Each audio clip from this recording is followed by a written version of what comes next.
disculpen la espalda, pero si no, no hay otra silla, pues todas las sillas son fijas, así que es un poco incómodo. Pero no importa. Este es el virus. Ya ustedes han visto fotos de él, o gráficos, o dibujos. Y aquí lo que podríamos reconocer es esta parte más o menos verde, que corresponde al envelope o envoltura. Todo esto, realmente. Y esto que parece un hongo o una cabeza clava, lo que ustedes quieran, es la llave que va a encajar con la cerradura, ¿no es cierto?, de la célula humana, o sea, el linfocito T, CD4 o el macrófago. Como ustedes saben, el VIH infecta fundamentalmente a los linfocitos T y a los macrófagos dependiendo del momento en el que se produce la infección.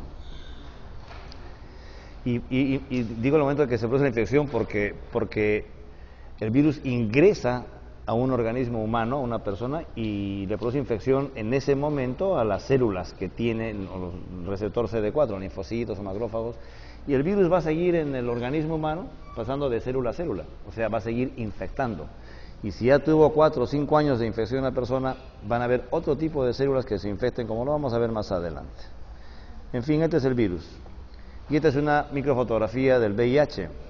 VIH es el nombre con el cual ha terminado de designarse al HTLV3, como ustedes recuerdan. HTLV3 fue el nombre original que le puso Robert Gallo, el francés. No, qué mentira. Robert Gallo es el americano que le puso HTLV3. Él estaba trabajando en realidad virus y había descubierto el HTLV1 asociado a leucemia linfoma de células T, como saben ustedes, el HTLV2 asociado a leucemia de células velludas, y luego demostró actividad de transcriptasa en el medio de una muestra de tejido de un paciente, y le puso como nombre HTLV3, ¿no es cierto? Simultáneamente un francés descubrió el LAB. La historia dicen que aparentemente quien fue el primer laboratorio, que fue en el laboratorio de Pasteur en Francia, fue el primer lugar donde se descubrió el virus en realidad. Y de alguna forma enviaron muestras a Estados Unidos para que comparen con el que decían que se había descubierto en Estados Unidos. Y la verdad es que después se discutió quién había descubierto, si era el americano o el francés. Gran discusión. Parece ser, hoy día parece ser que está claro que fue el francés, Luc Montagnier, y el americano Robert Gallo. Ambos se llevaron de todas maneras las palmas por haber descubierto este virus. Esta es una microfotografía del VIH. Quizás mostrarles aquí en la parte interna el core, la parte periférica. Aquí está el RNA del virus en buena cuenta. Recuerden ustedes que es un virus RNA. Y esto es importante porque, a diferencia de la célula humana, que es DNA, cuando hablemos de la síntesis del virus o la síntesis de proteínas, verán pues que tiene que ir de RNA a DNA. Y como va de RNA a DNA, o sea, al revés de lo que es la célula humana, es que le llamamos retrovirus. Y por eso también utilizan una transcriptasa que no es la de la célula humana, sino la transcriptasa reversa del VIH. El VIH hoy día está claro también. Yo les decía que se descubrió el HTLV3 en números romanos. Hoy día se le llama VIH-1 y VIH-2 a las dos variedades, a los dos subtipos del VIH. En buena cuenta, VIH es el virus de la inmunodeficiencia humana, y VIH-1 y VIH-2. Y dentro del VIH-1 están los grupos M, O, N. Este es el VIH que afecta el grueso de la población humana. Este, muy poco común en algunas zonas de África. Es importante conocerlo porque se parece mucho al virus simiano de la inmunodeficiencia, o sea, al VIS. Estamos perdidos, nos van a tener hinchados, pero vamos a apagar esta cosa para que no molesten mucho. Ustedes recordarán, en la investigación, en la historia del VIH, muchos se preguntan de dónde apareció, si fue un virus una variable del virus simiano, y de alguna forma un mono o una mona tuvo un contacto con un hombre o una mujer o algo así, y entonces se transmitió el virus por sexo desde el simio al humano, y el virus simiano que se parece mucho es al VIH-2, más se parece al VIH-2 genéticamente. Pero este es el común en el ser humano. Y estos son algunos, grupo M o N, y los subtipos, que vienen a ser todos estos grupos de acá, que pertenecen al grupo M. Interesante, simplemente porque cuando uno es infectado con cualquiera de estos, y el más frecuente, entonces va a transmitirse la infección y vamos a hacer la infección por VIH, que luego con el transcurrir del tiempo se va a llamar SIDA, ¿verdad? Si es que hay síntomas o si es que hay infección o hay tumores. Este es el virus, género lentivirus, familia Retroviridae, parte de RNA y se transforma en DNA. Estos son los grupos genéticos que acabo de comentar, M, O y N. El M domina la pandemia, es el que es más frecuente, y los subtipos que están acá asignados a D, F, H y K. Lo importante es recordar lo siguiente: este es un VIH-ARN, un virus ARN que infecta a la célula humana aprovechando el receptor que tiene en la superficie, que es el GP120 y el GP41, y a través de este mecanismo se une al linfocito T CD4, al receptor CD4. Inmediatamente, como se produce la infección, cuando ingresa el virus, también se genera una respuesta humoral.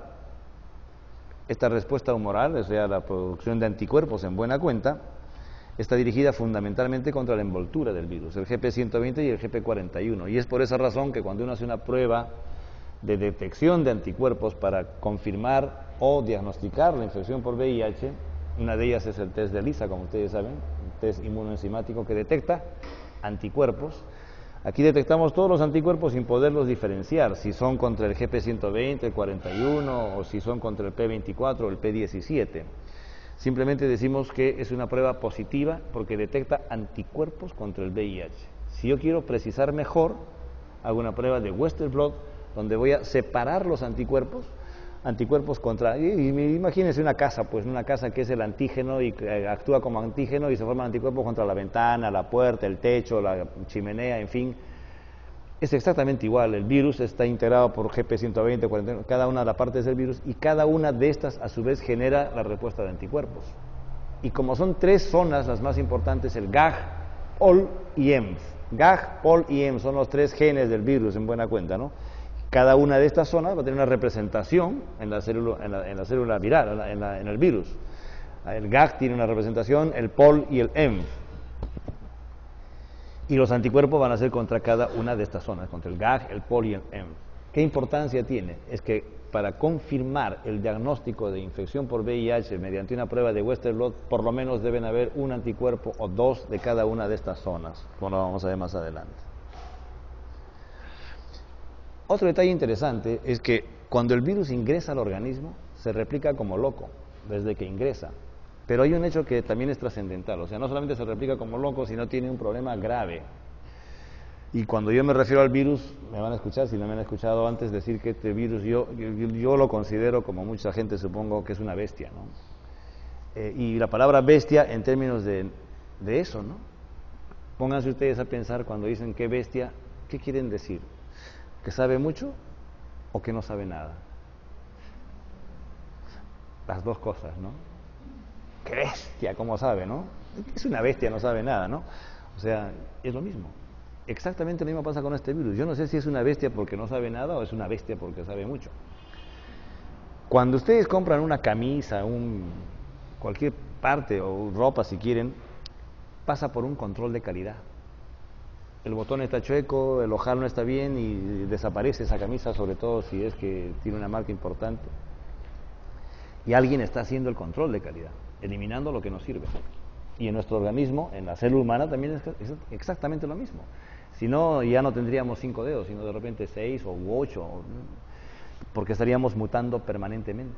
El ser humano tiene unos cuantos miles de años y seguimos siendo los mismos. No ha alcanzado el tiempo aún para producirse mutaciones importantes. Las mutaciones en células como la nuestra se producen en millones de años. En cambio en el virus no. Todos los días está mutando. Si nosotros pudiésemos mutar, diríamos, bueno, ¿quién nos ha puesto los dos ojos adelante, no? Debiéramos tener de repente en la punta del dedo, ¿no? Entonces así no. Cuando hablan detrás de uno quién es, ¿no? Porque así solamente podemos ver a los que están delante de nuestro. Y si les piden 10 soles, meten la mano al bolsillo, buscan ahí y sacan 10 soles.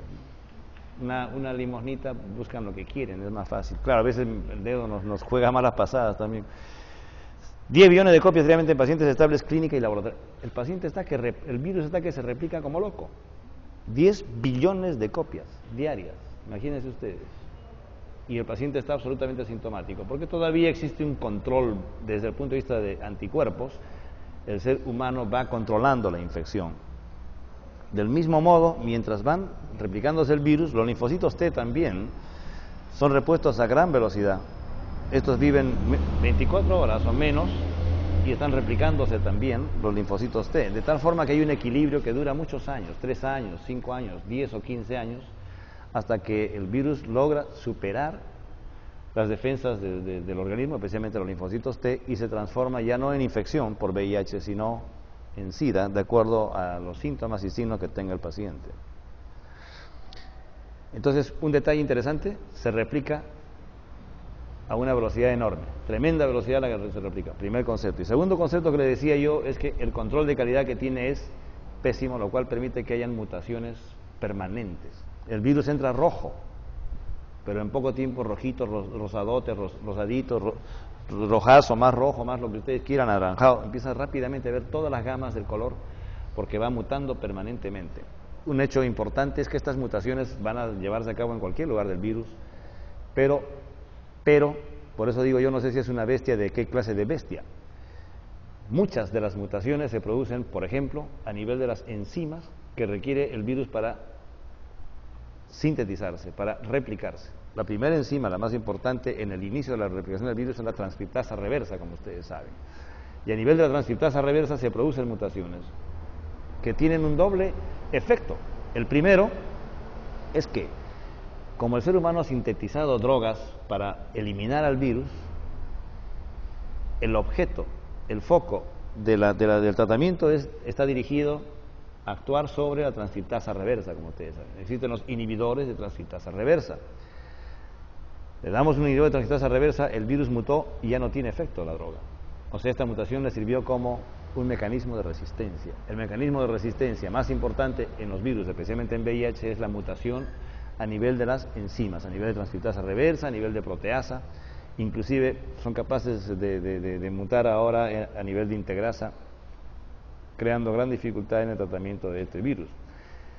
Pero otra vez, qué bestia que es, que muta también, que se hace resistente, pero es una bestia, es tan bestia que muta tanto que ya no se puede replicar, porque mutó tanto la transcriptasa reversa que ya no le permite replicarse. Malogró su enzima, ya no se replica, ese virus desaparece, no va a poder sobrevivir. Sin embargo, muy poco tiempo después se produce una mutación secundaria, que se llama así, mutación secundaria. Entonces tenemos las mutaciones primarias que generan resistencia en el virus y tenemos una mutación secundaria que le devuelve la capacidad de replicarse el virus. Y entonces este virus realmente se vuelve resistente. Por un lado, es resistente a la terapia antiviral, inhibidor de transcriptasa reversa, DDI, DDC, lo que ustedes quieran, y a su vez una mutación secundaria que le confiere facilidad para replicarse. Y esto es lo que está figurado acá. La tasa de error de copia de la transcriptasa reversa es de cerca de 1 nucleótido por cada 10.000 nucleótidos. O sea que cada vez que copia, uno va cambiando y va cambiando y va cambiando permanentemente. Entonces, si bien es cierto, el genoma del VIH tiene 10.000 bases, vean, 10.000 bases de nucleótidos aproximadamente, y por cada nucleótido, digo, un nucleótido cambia por cada 10.000 nucleótidos copiados. Entonces, la tasa de mutación es muy alta. Hay probabilidad de una mutación diaria. Y yo les decía, nosotros tenemos 5 dedos desde hace miles de años. Y tenemos 2 ojos y una nariz, y etcétera, etcétera, ¿no? Y no hemos mutado, y más o menos estamos ahí estables, a pesar de los miles de años que hemos transcurrido. El virus muta todos los días. Es una mutación diaria. ¿Fácil hacer la vacuna?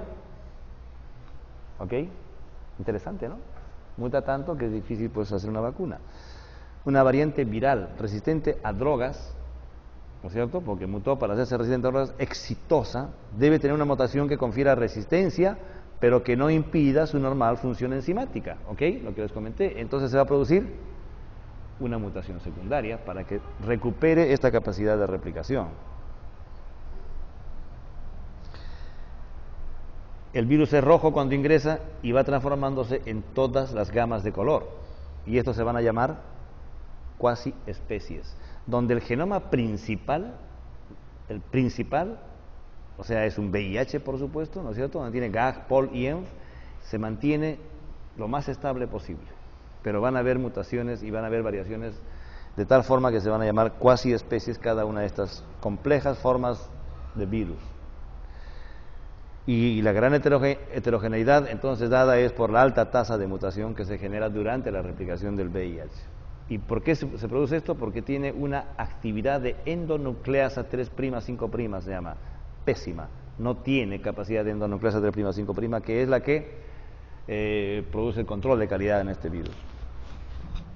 Y entonces, por ejemplo, esto es una variabilidad genética. El RNA viral, a través de la transcriptasa reversa, el RNA se va a transformar en DNA, pero aquí hay una copia defectuosa por la mutación que se produjo, y entonces el DNA va a salir anormal. Y la tasa de mutación es el número de bases por ciclo de replicación. Mutó un número X de bases por cada ciclo de replicación. Eso es una tasa de mutación. ¿Cuántas bases son incorporadas erróneamente por cada ciclo de replicación? Y este número de veces que se producen es más o menos de 10 a la 3 a 10 a la 5 sustituciones, nucleótido, ciclo replicativo. Vean ustedes cuán alta es esta tasa de mutación. 1000 a 100.000 sustituciones por nucleótido por ciclo replicativo en cada virus. Y les decía yo, exonucleasa.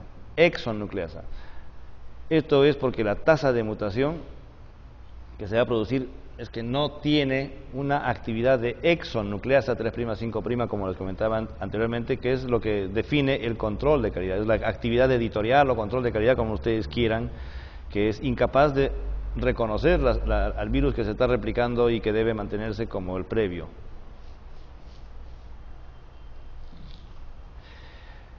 Otro concepto importante, entonces hemos visto que el virus se replica muy rápidamente, hemos visto que este virus muta con alta frecuencia, y lo más interesante, estas son mutaciones naturales, mientras se está replicando, independientemente de la presión de selección. Ustedes recuerden que esto es aplicable a virus como a bacterias. Las bacterias mutan también o recepcionan genes de alguna naturaleza que les confieren alguna resistencia, inclusive hay bacterias que pueden ser resistentes desde que nacen.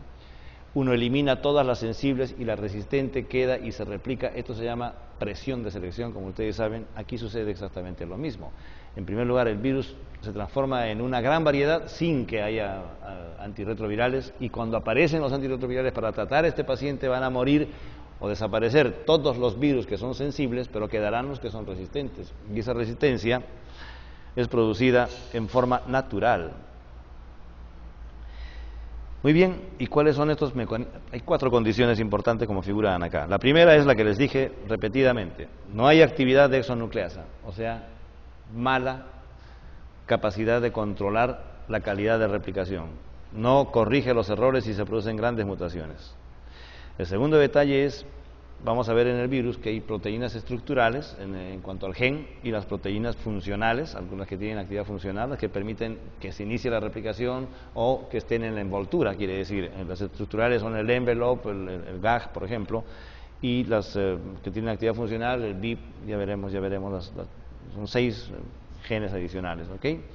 Tiene una gran plasticidad, por eso es que pueden haber pequeñas mutaciones que permiten que la enzima o la envoltura se siga sintetizando.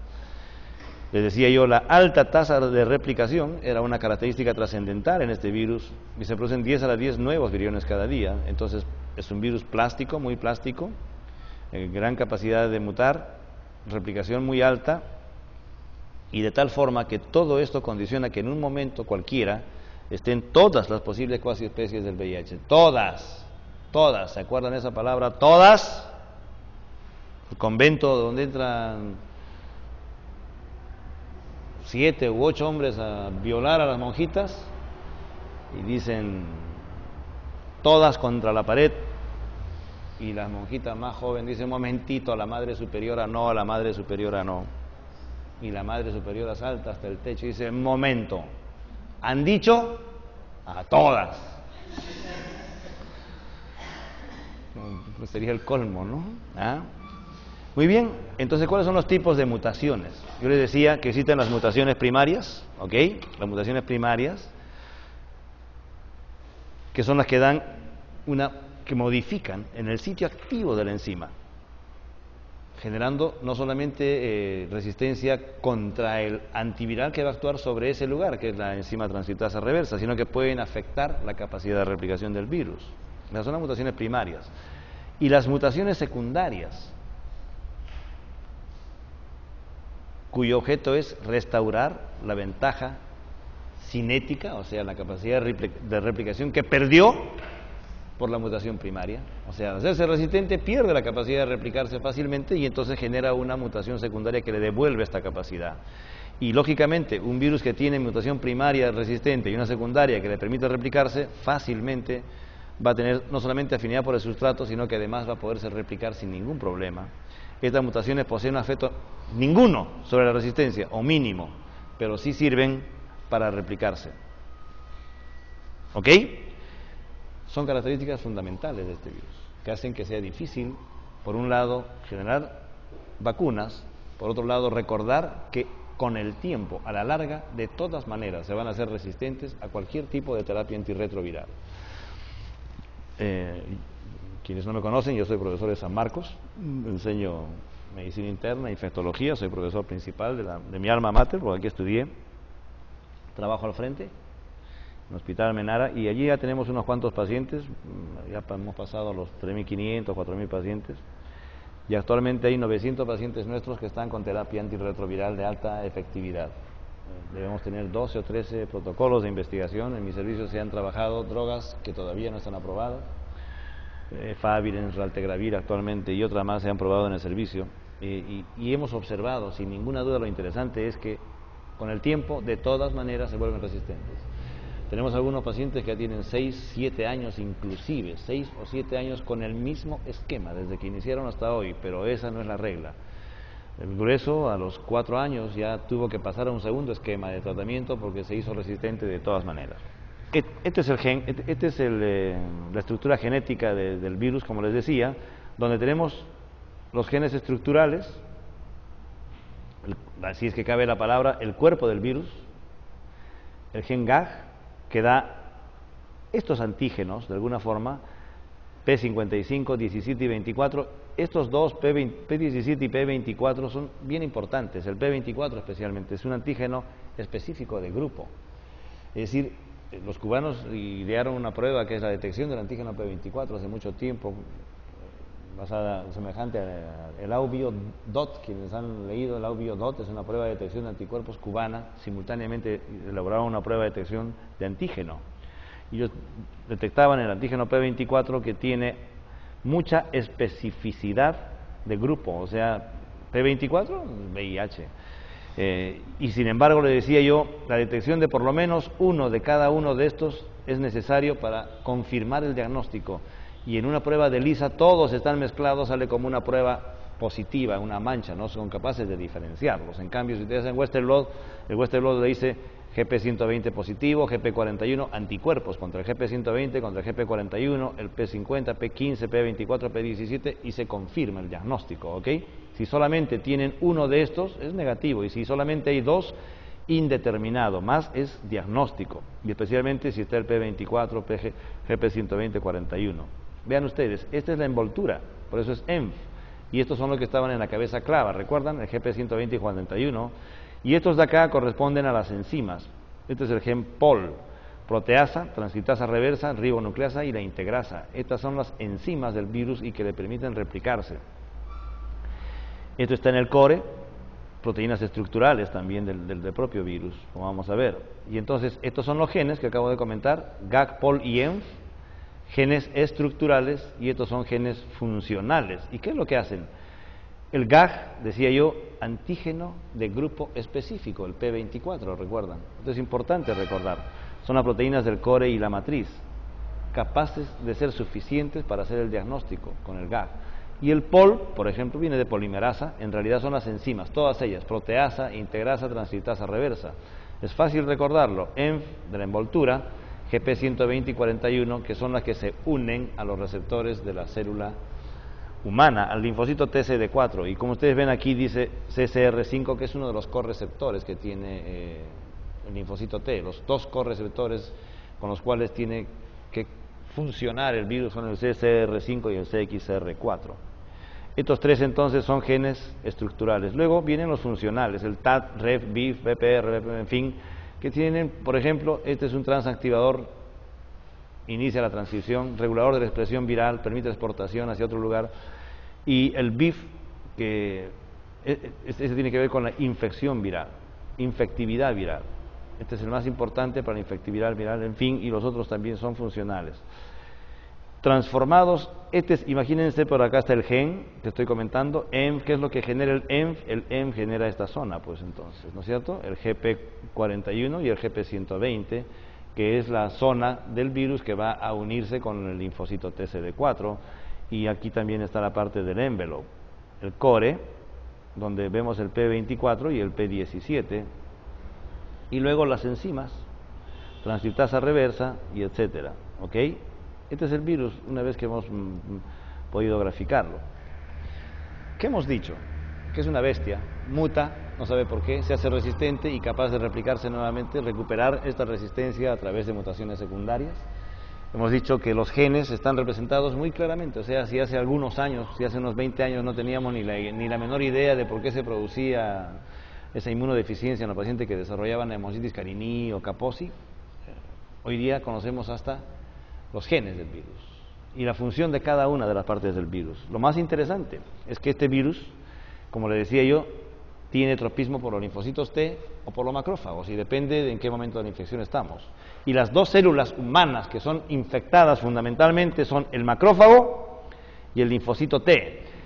Y esto es importantísimo, porque hay VIH que tienen tropismo por el CXCR4, el correceptor CXCR4 que está en el linfocito T, y otro VIH que tiene tropismo por el CCR5 que está en el macrófago, y entonces le llamamos virus macrófago trópico o virus T trópico.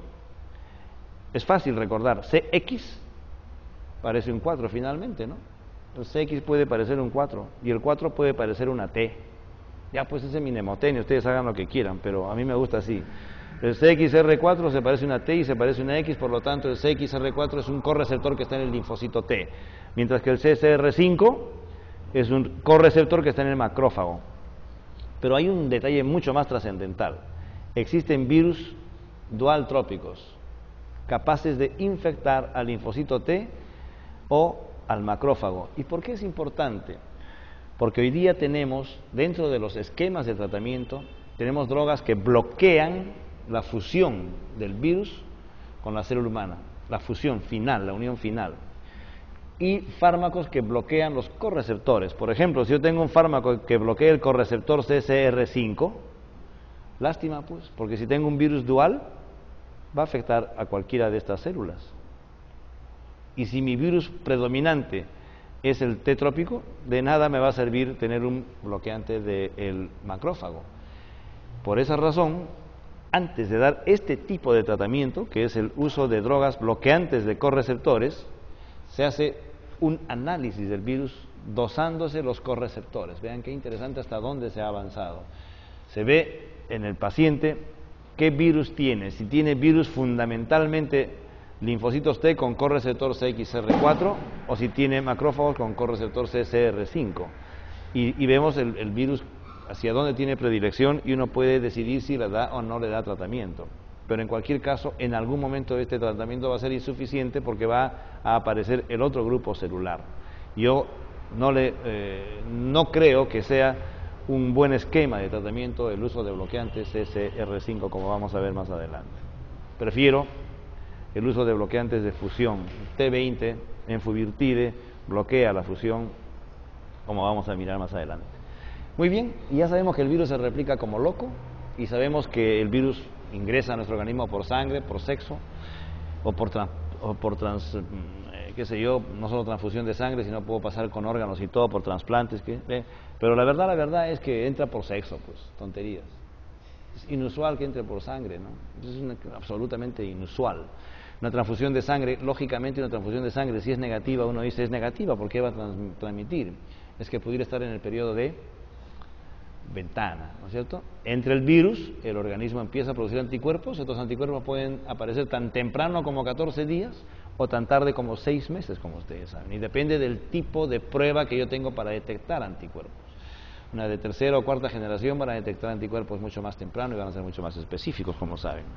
Así ingresa el virus, la unión al CD4, o sea, el virus, el GP120 se une al receptor CD4 y luego hace uso del correceptor CXR4-CCR5.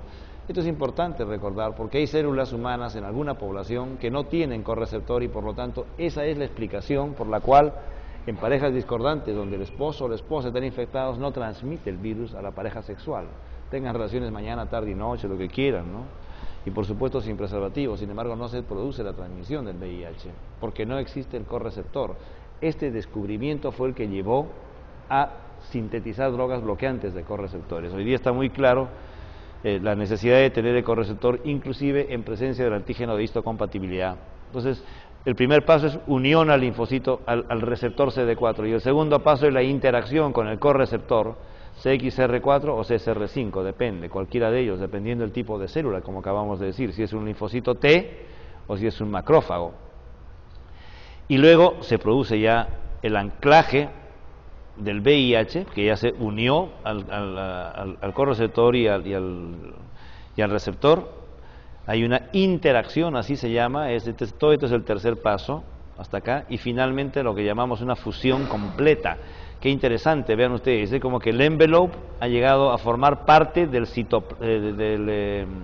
de la membrana celular de la célula humana. Y esto es tan trascendente, tan importante, que cuando el virus se sintetiza acá adentro como ADN o como RN finalmente, y va a salir, cuando sale, se lleva también la membrana, un pedacito de la membrana celular. Por esa razón ustedes tienen reacciones cruzadas en pacientes que no tienen el VIH, sin tener el VIH, porque lo que va a detectar son la membrana celular que tiene anticuerpos semejantes a los del VIH, el linfocito TCD, en fin. Esto se ve en lupus o en linfoma, por ejemplo, como veremos más adelante. Y entonces aquí está, este es el VIH, como ven ustedes, el GP120, el GP41, el receptor CD4, los correceptores, y se produce la unión primero al CD4, luego al correceptor, como ustedes ven ahí, y finalmente inclusive en la zona de dominio del antígeno de histocompatibilidad, y luego ingresa el RNA al interior de la célula humana. Está el RNA liberado al interior de la célula humana y hace uso de la transcriptasa reversa para formar una doble cadena, un DNA, como saben, y aquí actúa la primera droga, bloqueando la transcriptasa reversa. Luego este DNA se incorpora al núcleo, en el núcleo, al DNA del núcleo, a través de la integrasa, y cuando se quiere replicar el virus va a salir hacia la periferia como una molécula grande que tiene que ser fraccionada a través de esta otra enzima que es la proteasa. Y luego también existen las enzimas de maduración o la zona de maduración, que es otro tipo de tratamiento. Y por esa razón es que hoy día utilizamos drogas que bloqueen el ingreso del virus, que bloqueen la transcriptasa reversa, que bloqueen la integrasa, la proteasa, e inclusive drogas que tienen que ver con la maduración del virus. Ha incrementado el número de fármacos que se utilizan para tratar la infección por el VIH, como ustedes ven. Una noche de placer, el día cero, un placer pleno, sin preservativo, y aquí sí vale la pena comentar. ¿Qué dije? Sin preservativo. Es interesante, ¿no? No importa con quién sea, ¿ah? Cuidado. Fidelidad mutua es la palabra exacta. O sea, no solamente los varones vamos a ser fieles, pues no. Es el colmo. Tiene que ser una fidelidad mutua. Tiene que ser pareja única. Pareja única. Única desde que nace hasta que muere, ¿no? Mis residentes me dicen lo mismo. Yo tengo pareja única, doctor. Una el lunes. Eso, pareja única no es cierto? Pareja única es desde que nace hasta que muere. Primer detalle. Porque el estudiante de medicina de repente, pues, primer ciclo, segundo, va cambiando cada ciclo, primer ciclo, segundo, son 10 ciclos, 10 enamoradas, la muerte, ¿no? Cuando se casa uno, por eso la frase vieja, cuando uno se casa con todo el pasado de la pareja. La primera noche no están durmiendo 2, están durmiendo 20. Claro, claro, es que es verdad, es absolutamente cierto. Por esa razón, cuando uno habla de fidelidad o de pareja única, lo dice bajo ese concepto. Pero si eso no es lo que ha sucedido en la vida de uno, ni en lo de la pareja, tiene la única alternativa, pues, el preservativo. O sea, no vamos a tapar el sol con un dedo. Cuando yo digo pareja única, si entre ustedes hay alguien que haya tenido una sola pareja desde que nació hasta hoy día, no necesitan el preservativo, y si nunca la van a tener después de la pareja que tienen. Pero si no es así, tengan en mente que es mejor tener un preservativo a mano que tener un VIH adentro. ¿Y quién debe tener el preservativo? Sin duda, sin duda. ¿Por qué? Porque el hombre lo tiene en el bolsillo todo el tiempo, está ahí en la billetera meses, años, a ver cuándo le liga. Y cuando saca el preservativo, pegajoso, ya no sirve para nada. En cambio, la mujer, el día que decide, dice, ahora sí, saca del cajón, fresco, nuevo, recientemente comprado, lo pone en la cartera y se acabó. Real. Es real. Pero qué vergüenza, ¿no? ¿Qué van a pensar de mí si tengo un preservativo en la cartera, ¿no? Van a pensar lo mismo que si se retiran la ropa interior. O sea, no va a haber diferencia. Si se la van a retirar, háganlo con precaución, pues. Eso es absolutamente cierto. O sea, es un chiste, está con la idea, ¿qué van a pensar de mí, no? Van a pensar nada, porque ni van a pensar, simplemente lo van a hacer. Y yo creo que si no quieren infectarse, tengan en mente que esto es absolutamente cierto. A mí, por supuesto, como a cualquier médico nos da ataque de caspa, pues cuando tenemos un residente, ya tenemos como 4 residentes infectados. Y es una suma importante, un interno, estudiantes de medicina, enfermeras, menos enfermeras que médicos, sorprendente, muchos más médicos que enfermeras, 2 médicas, estoy hablando solamente de mi servicio. Y les digo, lo que se les ocurra ahí, militares, lo único que no tenemos hasta hoy, yo por lo menos hasta ahora no he visto una monja infectada. El resto, inclusive eso, ya se nos han muerto. Porque están pensando, ya se nos han muerto 3. Monjas, ni una que yo sepa. O sea, que es monja y que no esté infectada, ¿no es cierto? El resto, todo lo demás. Por lo tanto, paren la oreja, no confíen mucho. Pim, pum, pam, pim, pim, pim, pum, ¿no? Está de moda. Ayer estuve de viaje y en el lugar donde estuvimos en Tarapoto, una de las médicas me dice, doctor, escuche bien esta canción. Y les confieso que yo escucho las canciones, las bailo, ¿no? Pero la letra nunca la oigo porque son mortales. La famosa escobita, me dice, la escobita, barre con todas. Eso, barre con todas, pues, ¿no? Escuchen la canción, ¿no? Barre con todas, hasta con él mismo barre. Porque es tan cierto que ustedes recordarán, estuvo con tal, ahora está con SIDA, ¿no? Eso es cierto. Creo que obligación de ustedes, como la mía, es difundir mucho la información. Hay una buena cantidad de gente que está infectada con el VIH simplemente por pensar que no le va a tocar, ¿no? Que está al otro lado del planeta. O, ¿por qué me va a pasar a mí? Una noche de placer, ¿ok? Ingresa el virus a los pocos días, más o menos pueden ser a las 2 semanas, fiebre, rash, adenopatías cervicales especialmente, hígado, vaso, o sea, una mononucleosis infecciosa, idéntico.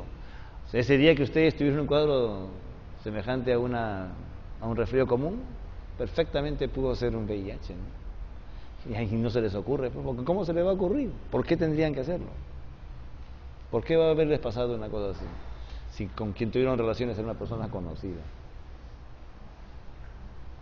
De repente no era conocida, sino era con SIDA. ¿Ok? Este es el síndrome de infección aguda, semejante a una mononucleosis infecciosa. El virus cae, rápidamente cae. Vean, han transcurrido 3 meses, prácticamente 4 meses, el virus ya no está detectable. En cifras muy bajas, hoy día, por debajo de 40 copias. Ustedes saben que hay 2 métodos para detectar el virus? Hay varios métodos, pero me refiero a DNA y RNA. La carga viral es la prueba que se hace, sensible y ultrasensible. En mi hospital teníamos hasta hace algunos meses la prueba sensible solamente, o sea, 400 copias por centímetro, por mililitro, 400 copias por encima detectaba. Como no detecta por encima, si no encuentra virus en la prueba, tiene menos de 400 simplemente, no detectable. Pero la prueba ultrasensible detecta de 50 para arriba. O sea, un paciente que tiene menos de 50 decimos que es ausente el virus. Y estos de acá pasan años, 5, 7, 10 años, el virus está ausente, pero se está replicando permanentemente, no está detectable, es indetectable, hasta que en algún momento aparecen los síntomas constitucionales. Pero no están relacionados con la carga del virus fundamentalmente, están relacionados con el recuento de linfocitos TCD4. Como ustedes saben, producida la infección, les decía yo, hay una fuerte caída de linfocitos T, pero se recuperan rápidamente y controlan la infección. Hay más linfocitos que virus. Se produce muy bien aquí el control temprano en la infección, pero conforme transcurre el tiempo van cayendo los linfocitos T y el virus va incrementándose. El número clave es 200. 200 es el número mágico, o sea, si el paciente tiene 205 no pasa nada. Si tiene 198 ya bajó de 200. Y entonces, cuando un paciente va al hospital con un recuento de CD4 300, 400 y está absolutamente asintomático, le damos profilaxis con isoniazida para tuberculosis. Todos nuestros pacientes, independientemente de tener un PPD o no, si es que no tienen tuberculosis activa o no han tenido tratamiento para TB, le damos isoniazida como profilaxis. Si tiene menos de 200 CD4, recibe cotrimoxazol, como ustedes saben, para pneumocitis carinii y a su vez profilaxis para toxoplasma. Y entonces, mientras esté asintomático, solamente damos profilaxis para TB, para toxoplasma, para pneumocitis carinii y en algunos casos inclusive para hongos. Nosotros no damos profilaxis para citomegalovirus porque no estamos en condiciones de hacerlo. Y tampoco damos profilaxis para micobacterias atípicas, como si los gringos, si ustedes lo van a leer, en paciente que tiene menos de 50 CD4, profilaxis para Mycobacterium atípico. Mycobacterium quelonae, pero que es raro, sino Mycobacterium avium, que es el más importante. Contra ese Mycobacterium dan tratamiento los gringos con... Disculpen, ahora sí disculpen. Buenas noches.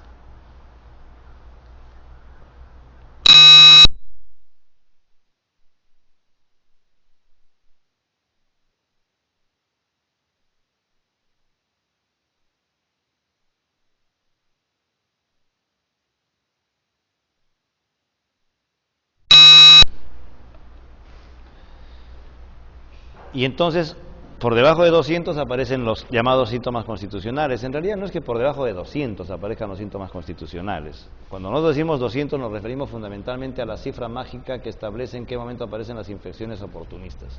Pneumocitis carinii por debajo de 200, los síntomas constitucionales que son fiebre, diarrea, baja de peso, en fin, las infecciones por toxoplasma, por pneumocitis carinii, y finalmente el paciente muere, si es que no recibe tratamiento. El diagnóstico lo hacemos, además de estos síntomas o la historia, con la detección de anticuerpos. Y detectamos anticuerpos séricos en forma abierta o específicos. Y en algunos casos, detección del propio virus o antígenos, VIH. Y se detectan tanto en sangre como en otros fluidos. Se ha utilizado saliva especialmente para detección de anticuerpos. Y recuerden ustedes que estoy hablando de detección de anticuerpos, no estoy hablando de 1 millón de virus, porque la saliva no transmite el virus. Me dicen, pero doctor, ¿y un beso así, un beso francés, así con mordedura de amígdala? Bueno, con ese beso ya no va a ser por la saliva, sino por la sangre, pues no, esa es otra historia. Entonces el beso no transmite el virus, por favor, el sexo sí, y el sexo penetrativo. El sexo oral, doctor, también transmite el virus, pero es mucho más seguro que el sexo anal. El de más alto riesgo lejos es el sexo anal, y especialmente el sexo anal receptivo. Y entonces, si es hombre con hombre, el hombre que hace las veces de receptivo, o sea, el pasivo, tiene mucho más riesgo de infectarse que el activo. Eso no quiere decir que, tranquilos, no vayan a... Activo no importa, ¿no? Es una locura, igual, ¿no? Y con la dama lo mismo. Más riesgo tiene una dama que un varón, lógicamente. el semen queda. El semen queda, ya sea en vagina o en ano, lógicamente. En cambio el varón, ¿cómo es? Acabada la batalla y muerto el combatiente, el varón se retira y se acabó, ya no hay más contacto con mucosa ni con secreción vaginal, ¿ok? ¿Quién tiene más riesgo de infectarse? Lejos, una mujer. Lejos, y especialmente el sexo anal, no se olviden. Pero se detecta el virus en saliva, se detecta el anticuerpo en saliva y no hay transmisión del virus. Estos son los anticuerpos que se van produciendo de esta manera, los anticuerpos. Esta es la forma en la que cae la célula CD4 y finalmente así. Esta es la forma como aumenta el antígeno viral, temprano se puede detectar y muy avanzado también. En fin, todo esto ustedes lo van a tener, así que no entremos en los detalles. Sí me interesa que ustedes recuerden cuándo puede haber un ELISA falso positivo, porque como decía yo, el virus cuando se replica se lleva un poquito la membrana celular y van a haber falsos positivos, que son, vean toda esta lista, enorme lista de falsos positivos en ELISA. Por esa razón es obligatorio hacer una prueba de confirmación. Y pueden tener desórdenes autoinmunes, lupus, artritis reumatoidea, especialmente lupus, mieloma múltiple, cirrosis, toda esta gama de diagnósticos, como ustedes saben, incluyendo por linfomas, leucemias. Y un falso negativo trascendental. Muchas veces los cirujanos piden que el paciente tenga una ELISA antes de entrar a sala y yo digo, es un absurdo, porque si el paciente está en periodo ventana, por ejemplo, va a tener un resultado negativo y es un falso negativo y el cirujano va a entrar con lo que se llama falsa seguridad y puede infectarse porque no va a tomar las medidas de precaución. Por lo tanto, cuando un cirujano entra a sala debe entrar adoptando todas las medidas de seguridad posible. Y estos son falsos negativos, periodo de ventana, con terapia, disfunción de células B, trasplante de médula, en fin, condiciones que pueden dar un resultado falso negativo en un paciente. Esto siempre tiene que ser descartado repitiendo la prueba y en las mejores condiciones. Pero qué interesante, vean ustedes, no solamente el ELISA es el trascendental, ocasionalmente, y esto es sumamente raro, pero está descrito también, falso positivo e indeterminado del Western blot. Ustedes van a tener pacientes con falso positivo Western blot, interesante, o indeterminado, como les dije. Quiere decir que la prueba de Western blot no, ni como la de ELISA, no existe prueba en el planeta que sea 100%, o 1000 por 1000, o 10.000 por 10.000. Tendrán una 5 en 10.000 y es suficiente para que no sea 100%. Todo esto es capaz de suceder para que el paciente dé un falso positivo. Para nosotros fue dramático tener una paciente con lupus que daba resultado positivo y ella juraba ser fiel. ¿Seguro? Doctor, seguro, pero de verdad, doctor, todas las noches, doctor, de día también he sido fiel. 1000 veces juraba. El esposo, obviamente, negativo, si no lo hubiese preguntado tanto. Esposo negativo y ella positiva. Es dramático porque el esposo empieza a dudar, pues, con toda razón, ¿no? Pero ¿cómo vas a hacer? Es imposible, ¿no? Entonces, mostrarle la diapositiva al esposo, ¿no? Venga, le voy a mostrar, mire, ve, ahí está. Sí, pero ella no. Sí, ahí está, acá está, ve, acá está. Anticuerpos antinucleares. A ver, y explicarle lo que significa anticuerpos antinucleares, ¿no? Qué interesante. O sea, es posible tener un Western blot positivo sumamente raro, por supuesto. Evolucionando la infección, el objetivo fundamental del VIH es ir disminuyendo los linfocitos T, pero que no mueran tanto como para que no desaparezca él también, porque el día que el paciente muere, muere el VIH, no le conviene. Al VIH no le conviene matarlo, de verdad. Afecta a la célula, el ser humano y hace lo posible porque viva años, pero pues así es la vida, ¿no? Finalmente muere y el virus trata de salir, y por eso que le pide al paciente que tenga sexo como loco. Y entonces los linfocitos CD4 van a producir infecciones oportunistas y Kaposi, que es lo más común, entre otros tumores, linfomas, Kaposi. Hoy día sabemos que también cáncer del cloacal, o sea, cáncer anal, en fin. Esta es Pneumocitis carinii, la primera enfermedad que se describió en los pacientes con VIH, un infiltrado intersticial. El paciente tiene tos seca, disnea, que es lo que caracteriza esta enfermedad, disnea y tos seca, sin expectoración. Linfocitos T, menos de 200 CD4. Común era, hoy día ya no, el neumotórax en Pneumocitis carinii, aquí está el tubo. Hoy día con la profilaxis esto es mucho más difícil, ya no es tan común, pero de vez en cuando ustedes van a tener un paciente que no ha recibido ningún tratamiento, que debuta y de repente hace un neumotórax, y el neumotórax no es más común en TB que en Pneumocystis carinii. Pero otra infección importantísima es la tuberculosis, y en nuestro medio, sin ninguna duda, cerca del 35 a 40% de los pacientes que tienen compromiso respiratorio es por tuberculosis. Y no es la XDR, es la tuberculosis vulgaris silvestre. No hay más XDR en VIH que en la población general. En Perú, como ustedes deben saber, probablemente hayan entre 200 y 300 casos descritos ya, diagnosticados de tuberculosis extradrogo resistente. Y como ustedes también deben saber, tuberculosis extradrogo resistente es un escándalo en el mundo entero. Cuando aparece 1 o 2 casos de extradrogo, por definición, se considera una emergencia de salud pública. OMS ha señalado que la presencia de 2 casos de extradrogo resistencia es emergencia de salud pública. ¿Cuántos tenemos nosotros? Y por eso que yo hoy día, por primera vez, desde mucho tiempo estoy viniendo para esta aula. Afuera ustedes han visto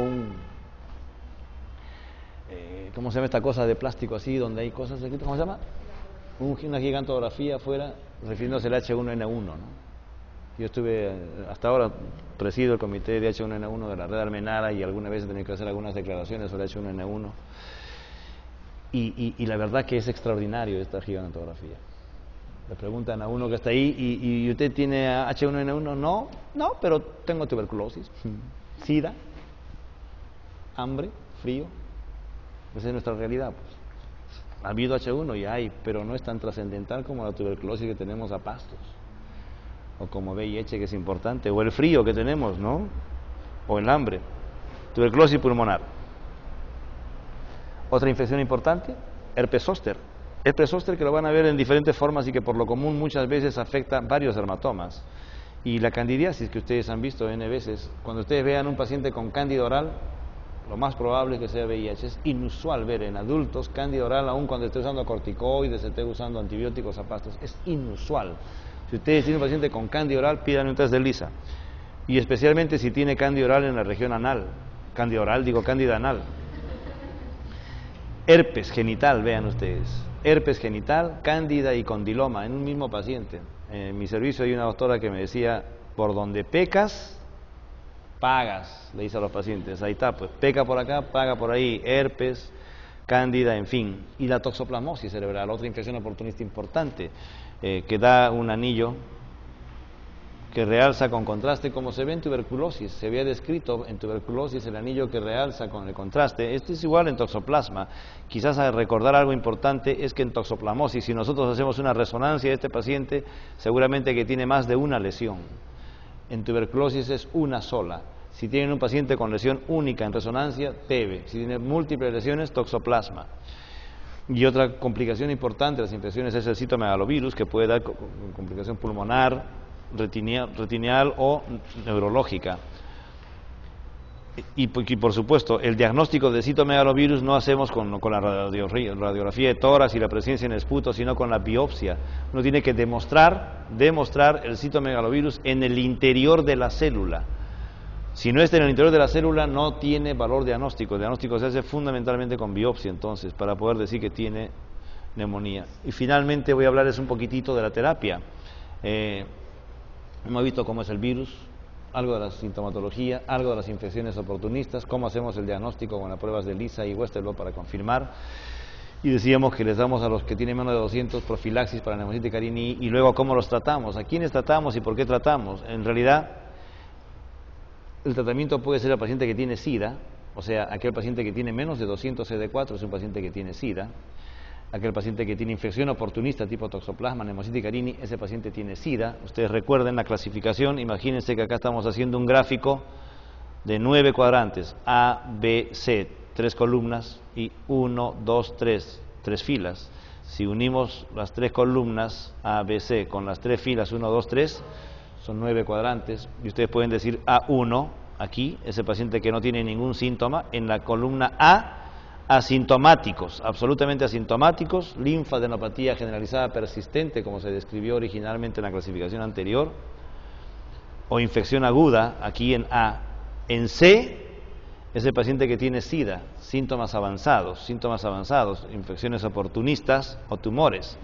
Y en B, síntomas leves, infecciones leves como cándida oral, mientras que acá tengo cándida esofágica, aquí tumor, por ejemplo, cáncer de cuello uterino in situ, y aquí tengo invasivo, y entonces en C está SIDA. Y aquí 1, 2 y 3. 3, CD4 menos de 200. 2 más de 200, 1 más de 500. Y entonces yo tengo todo este sector de acá, todos los que tienen menos de 200 y todos los que son C, para poderlo llamar SIDA. SIDA está esta jotita de acá, menos de 200 y infecciones oportunistas y tumores. Sin embargo, yo voy a tener pacientes que no tienen síntomas, no tienen ningún síntoma, no tienen ninguna infección, pero tiene menos de 200 CD4. Este paciente voy a tener que darle tratamiento de todas maneras. ¿Y qué beneficio hay? Que se reduce la replicación y la mutación, porque cuanto más temprano trate la infección, menos tiempo tiene el virus de seguir mutando y seguir mutando. Después de 5 años más mutaciones, 10 años muchísimas más, etcétera. Entonces, de ahí que uno prefiera iniciar la terapia un poco más temprano actualmente. Estamos en una controversia ya casi definida. Hasta hace 2 años el protocolo nacional y el año pasado inclusive y hasta hoy día señala que todo paciente para iniciar terapia antirretroviral debe tener menos de 200 CD4. Si el paciente tiene más de 350 CD4 no hay necesidad de darle tratamiento. Todo paciente que tiene más de 350 todavía, menos de 200 de todas maneras. Si entre 200 y 350 depende de la carga viral. Si la carga viral es 1 millón, por ejemplo, tratamiento de todas maneras. Ese concepto hoy día en el mundo ya está cambiando. Se trata a los pacientes que tienen menos de 350 CD4. O sea, ya no esperamos hasta 200, sino 350. Y las razones han sido varias. En primer lugar, este tema, cuanto más esperamos, más muta el virus. Y por otro lado, la terapia cada vez es más fácil. Si antes utilizábamos, por decirles, 18 tabletas de saquinavir, hoy día damos 2 tabletas de abacavir y está bien. Vean ustedes la diferencia. Con 6 tabletas que toma hoy día un paciente es mejor tratamiento que las 24 tabletas que tomaba hace 7 u 8 años. Y por otro lado, el efecto que puede haber, la interacción con el tratamiento antituberculoso, que era imposible manejar a los pacientes, hoy día se puede combinar efavirenz, por ejemplo, con rifampicina y está bien en la terapia antirretroviral con la terapia específica. Y entonces quiere decir que se puede empezar más temprano. Por eso es que hoy día se empieza más temprano la terapia antirretroviral. Los efectos colaterales cada vez son menores, pero siempre es un tema controversial.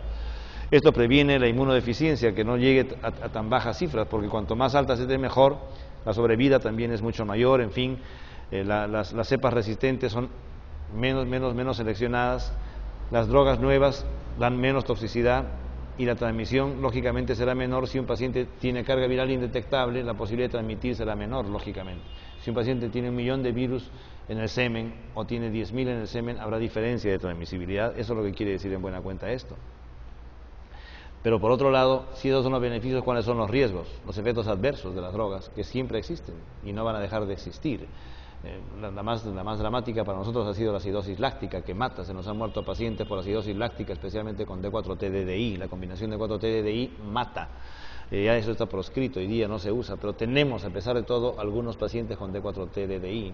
Otra combinación, dentro de estas drogas también está la lipodistrofia, que es otro efecto colateral importantísimo de la terapia antirretroviral, la anemia megaloblástica, especialmente con AZT. Los pacientes que toman sidobudina, o sea, AZT, tienen anemia megaloblástica. Los pacientes que tienen DDI tienen neuropatía periférica, la amibudina tiene neuropatía periférica, en fin. Hay efectos. Atazanavir es una droga importantísima hoy día, que no eleva mucho los lípidos, pero sin embargo produce ictericia conjuntival. Entonces es común ver este efecto colateral en los pacientes que toman atazanavir. Y el beneficio a largo plazo, si bien es claramente mejor, todavía sigue siendo incierto debido a que de alguna forma van a haber efectos colaterales que producen infarto miocárdico. Inclusive hoy día hay más pacientes con enfermedad miocárdica. Y también pueden, si el paciente no cumple adecuadamente con la terapia y no logra los niveles séricos adecuados, va a generarse resistencia muy temprano con el tratamiento de estos pacientes. Y por lo tanto, al haber resistencia precoz, puede haber transmisión de cepas resistentes. Esto es un riesgo de la terapia en pacientes que no tienen síntomas. Sobre todo, cuando el paciente no tiene síntomas, lo más importante es lograr una adherencia. Yo quisiera que el paciente cumpla con la medicación 100%, pero no es así. La adherencia es muy difícil, sobre todo en el paciente que no tiene ningún síntoma. Se siente tan bien, tan sano, que dice, ¿para qué voy a tomar todos los días? Mejor tomo de lunes a viernes, sábado y domingo no toma, y los feriados tampoco, y entonces esto no es la solución. Y los días que tiene que beber del mismo modo. Entonces esto es un riesgo muy alto, hay que hablar con el paciente todas las veces que es posible para que se adhiera al tratamiento, que es la parte más importante para lograr resultados beneficiosos. Y por supuesto, cuantas más veces vaya cambiando de tratamiento, menos opciones va a tener de nuevas drogas, porque las combinaciones van teniendo un límite. Finalmente, hay que tener en cuenta la posible toxicidad a largo plazo de las drogas antirretrovirales. Hoy día está claro que iniciamos tratamiento en todo paciente sintomático, que ya tenga MUGET o fiebre persistente o con criterios de SIDA. Todos los pacientes con SIDA deben recibir tratamiento. Y le decía yo, los asintomáticos con menos de 200 CD4. Esto todavía está válido para nosotros, el protocolo sigue señalando menos de 200 CD4, pero les comento una vez más que ya se está dando tratamiento a gente que tiene menos de 350. Y en mi hospital, que no tiene nada que ver con el protocolo del Ministerio de Salud, damos a pacientes que tienen 250 o 300, dependiendo de la carga viral. Hoy día, menos de 200 independiente de carga viral, pero más de 200 depende de la carga viral. Sintomáticos, asintomáticos con CD4 entre 200, carga viral mayor de 55.000. Y más de 350 no deben tener carga viral y pueden ser observados. Qué interesante esto de acá, que nosotros lo hemos discutido, y esto yo personalmente he insistido en su momento, cuando estábamos elaborando el protocolo nacional, es que si un paciente tiene 400 o 500 de CD4 y no le voy a dar tratamiento, ¿para qué le hago carga viral? Voy a vivir angustiado todo el tiempo. Tiene 10.000, 100.000, no, ¿qué me importa? No le voy a dar tratamiento, ¿para qué le hago carga viral? Entonces no hagan carga viral a un paciente que tiene un CD4 de 500. Por lo tanto, la prueba es CD4. Si tiene 100, no le hagan carga viral. ¿Para qué? Si le van a dar tratamiento de todas maneras. No, es que quiero ver la respuesta, doctor. Le hacen carga viral dentro de 6 meses. Le inician el 1 de enero, por ejemplo, tratamiento, y en 6 meses ven la carga viral. Debe ser indetectable. Debe ser indetectable. Cualquiera sea la cifra con la que empezó, a los 6 meses debe ser indetectable por la metodología sensible, simplemente. O sea, menos de 400 copias de virus. Y si tienen ultrasensible menos de 50, tienen que esperar hasta un año para decir que hay fracaso, porque el objetivo de hacer este control es para ver si hay éxito o fracaso en la terapia. ¿Cómo vemos si hay éxito o fracaso? Clínicamente, recuento de CD4 y carga viral. Todo paciente debe tener recuento de CD4, carga viral y una evaluación clínica para poder decir que es un fracaso o es un éxito. Fracaso terapéutico cuando la carga viral es detectable después de 6 meses o el CD4 no ha elevado más allá de 200. Finalmente, ¿en quiénes hacemos dosaje de carga viral? En este grupo de pacientes. Infección aguda, evaluación inicial, si es que el paciente tiene un CD4 entre 200 y 350. Si tiene más de 350 no vale la pena, si tiene menos de 200 tampoco.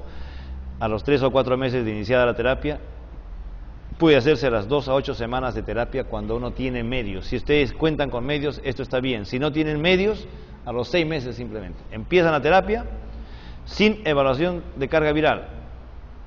Y a los 6 meses, el primer control. Lo importante es ver la caída de células CD4 y la aparición de un evento clínico. La carga viral debe ser indetectable a los 6 meses de tratamiento. Esto es lo importante. El resto es silencio. ¿Cómo controlamos la respuesta de CD4? Hay una elevación rápida. Esto es importantísimo. Esta elevación rápida, que son linfocitos que son inútiles. Y ustedes van a revisar entonces lo que se llama... ¿cómo se llama esa cosa? El síndrome de recuperación inmune. Eso se llama así. Y luego una fase 2 donde son vírgenes, y aquí se produce este síndrome. Estos son los virus, estos son los CD4 que están ahí circulando, que se reacomodan y aparecen en cifras altas. Pero estos son los que reaparecen, estos son nuevos, vírgenes, no tienen ni siquiera han tenido contacto con antígenos, entonces prácticamente pérdida de memoria, y con esto es que se produce la reconstitución inmune, el síndrome de reconstitución inmune, importantísimo en la fase segunda. A partir del 3er mes suele presentarse entonces la reconstitución inmune. Hay pacientes que elevan CD4 y la carga viral sigue alta, y viceversa, cae la carga viral y los CD4 no se elevan. 20% tienen esta respuesta discrepante, pero lo más importante es el criterio de la carga viral.